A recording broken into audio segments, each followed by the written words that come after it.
This is a set of 2 stainless steel turnbuckles. So I was sent these to review for free. They haven't paid me for my review, and my opinions remain my own. If you wanted to purchase these yourself, they would cost you about $25 or $26 for the 2-pack. Right, so these guys come with little clips here.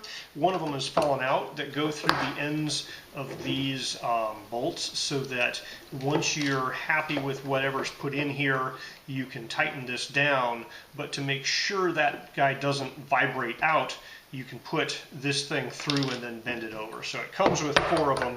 3 of them were pre-inserted. 1 of them had popped out in shipping.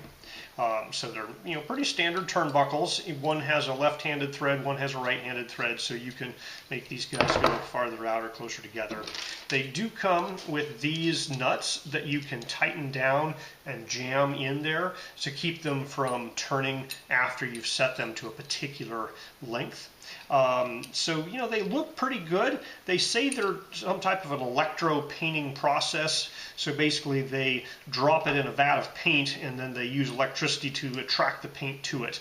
And the idea there is that the paint is a more uniform thickness than if they sprayed it on. And it can also get on the inner surfaces and things like that. Now obviously I can see that paint being knocked off on the threads. As the threads move through things, the paint's coming off. But this is also supposed to be 304 stainless steel. And my magnet is just barely attracted to this stuff, so I'm willing to believe it is stainless steel. It's not snapping to it like regular steel. I don't know if it's 304 or 818 or whatever the particular grade is, but it all feels like it's made out of a stainless steel of some sort. So they say 3/8 here, but they also put M10 in the listing, so it's basically the equivalent size to a metric 10.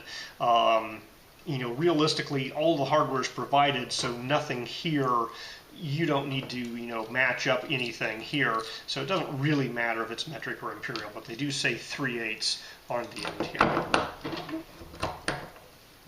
So all in all, this looks like a pretty good set of turnbuckles. So the retracted length here is about 10 3/4 inches, and then fully extended is about 16 1/4. So in the process of extending this all the way out, you can kind of see there's little spots in the threading where some of the paint's coming off. And my hands are a little blackened by this, so a little bit of this coating came off on my hands. So as a paint, I can't say I'm terribly impressed by it. But on the other hand, it's all stainless steel hardware, so you really don't need a coating on it at all.